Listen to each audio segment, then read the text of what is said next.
Video on করছি, কান্দিস না। আবার কাঁদে, কাঁদো না দেখিনি। আসবো তো আবার নাকি? টাটা করো দিয়ে তারপরে আরমানি বাপিকে নিয়ে যাচ্ছি আমরা। টাকা দিয়ে বুবুন কেটেছে উইন্ডো সিট, উইন্ডো নাই, 1000 টাকা লেগেছে। উঠে গেছি আমরা। বোর্ডিং করার পরেও মিসাইল থ্রেট এসছে, আবার এয়ারক্রাফট থেকে সবাই বেরিয়ে পড়েছি। সবাইকে নিয়ে এলাম দেখো।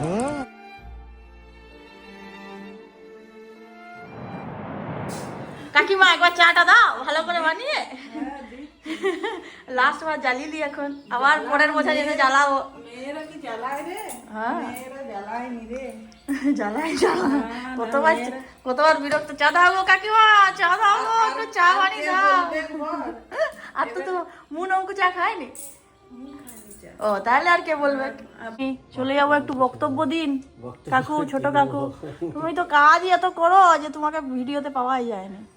কাজই আরো আসবি করে আর কি এইটি চলে যাবে আজকে, আরো আসবি সময় করে তাড়াতাড়ি তাড়াতাড়ি, বেশি দেরি যেন না হয়। হ্যাঁ সেই আবার আসবো। এই যে ভাই এসছে, আমার ওজন করে দিচ্ছে, বিশাল ব্যাপার।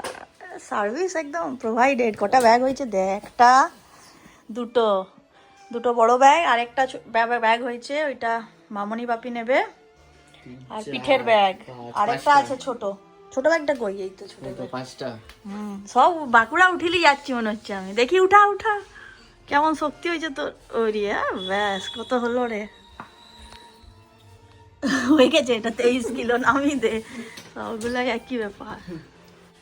আজকে ভাত, ডাল, পোস্ত, ভেন্ডি সিদ্ধ, মানে কিসের শাক গো? সজনে শাক।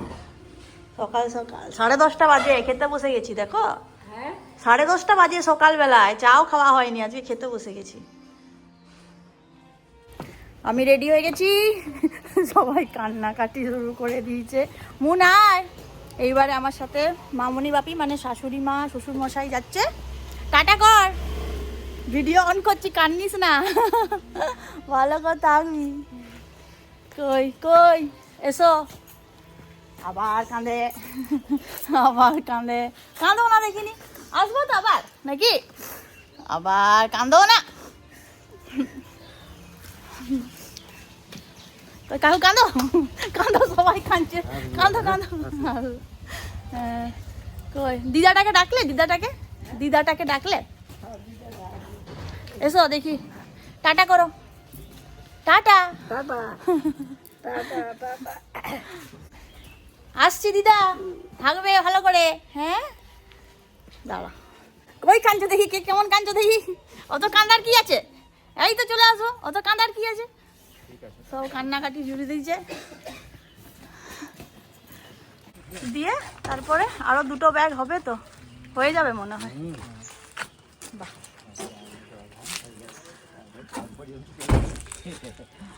টাটা, আবার আসবো।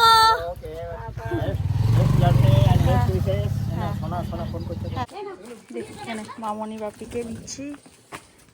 দাও এটা বাইরে ভিতরে রাখি, বাইরে রাখি, এই দুটো বাইরে রাখি।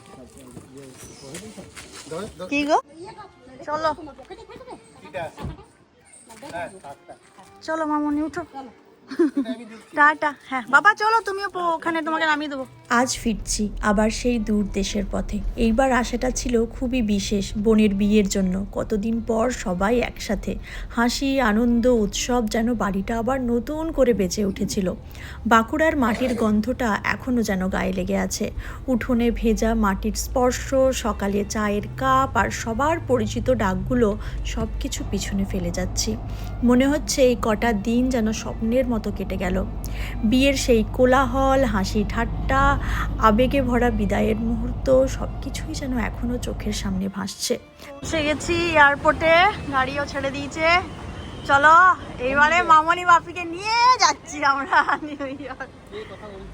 ভিডিও কথা বলছি, ভিডিও পরে দেবো। চলো, এখন আছি এয়ারপোর্টে, অনেকক্ষণ চলে এসেছি। 3:30 নাগাদ ঢুকে গেছি এয়ারপোর্ট, আর এখনও চেক ইন স্টার্ট হয়নি।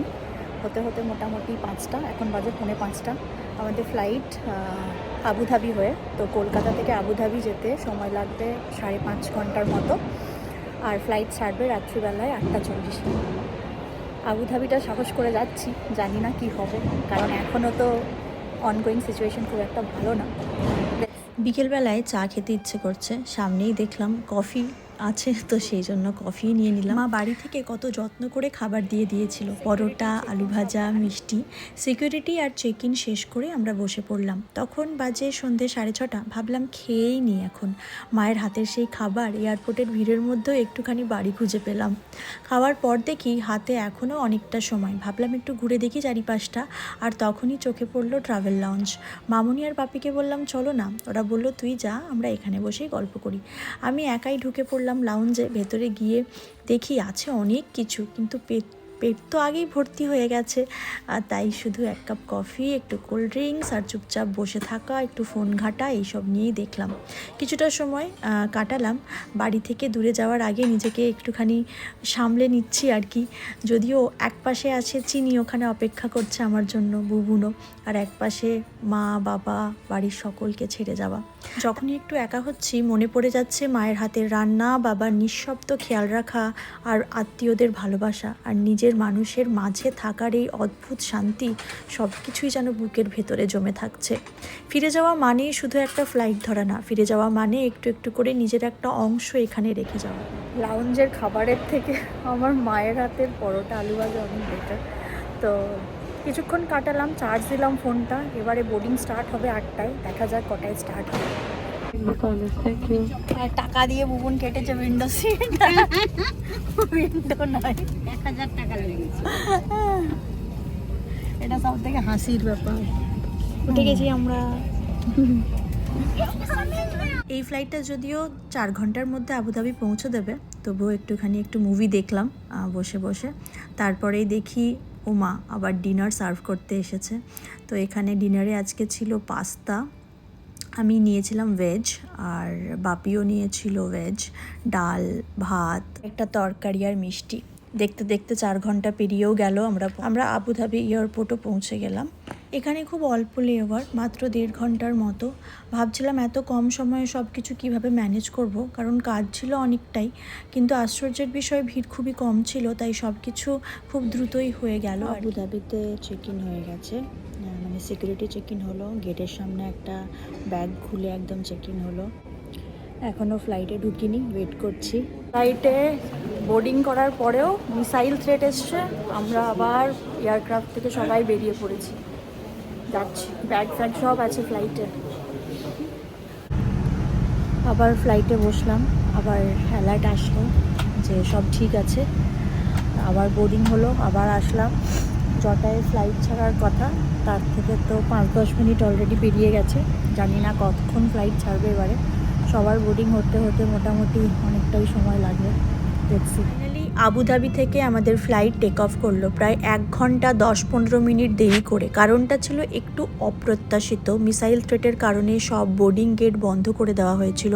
বোর্ডিং কমপ্লিট হয়ে যাওয়ার পরও আমাদের আবার প্লেন থেকে নামিয়ে দেওয়া হলো। সবাইকে আবার ধৈর্য ধরে অপেক্ষা করতে হলো। কিছুক্ষণ পর আবার দ্বিতীয়বার বোর্ডিং শুরু হলো। চারপাশে একটা অদ্ভুত টেনশন, অপেক্ষা আর নীরবতা। পরে জানানো হলো এখন পরিস্থিতি ঠিক আছে, যে থ্রেটটা ছিল তাতে কোনো বাস্তব ঝুঁকি নেই, তবু যুদ্ধকালীন পরিস্থিতির এই অজানা ভয়টা মন থেকে পুরোপুরি যায় না। ঠিক এই কারণেই আমরা আগে থেকে 2টো অপশন এয়ারক্রাফটে রেখেছিলাম, একটা কেটেছিলাম এতিয়াডে, আরেকটা কেটেছিলাম এয়ার ইন্ডিয়াতে। কিন্তু লাস্ট অবধি দিল্লি থেকে নিউ ইয়র্ক যাওয়ার যে ফ্লাইটটা 14 ঘন্টার ছিল, সেটা বেড়ে হয়ে গেল প্রায় 23 ঘন্টা। টোটাল আমাদের 1 দিনের বেশি সময় লাগবে বলে মামুনি বাপিকে নিয়ে আমি আর ওই রিস্কটা নিলাম না।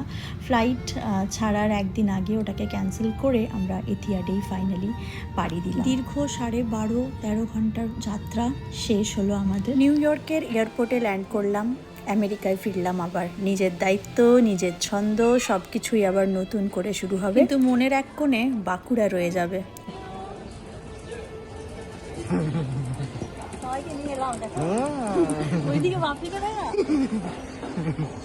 কতক্ষণ দাঁড়িয়েছিস? বহু নামতে এসছে আমাদের। বারে বারে মনে হয় সেই বাড়ির দেওয়ালগুলো, রাস্তাগুলো সবাই আমাকে চুপচাপ জিজ্ঞেস করছে আবার কবে আসবি। মামনি ঘুম পাচ্ছে? না ঘুম পাইনি। কেমন লাগলো এতটা জার্নি করে? ভালো। আমার ভালো লাগেনি, তোমার কি করে ভালো লাগলো? বসে বসে হয়রান হয়ে যাচ্ছি।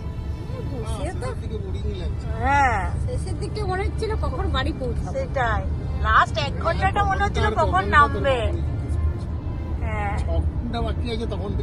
তাহলে ভাবো এয়ার ইন্ডিয়াটাই এলে আরো 7-8 ঘন্টা বসতে হতো। বাপি তাই বলছে। এটাতেই হয়রানি আমাদের।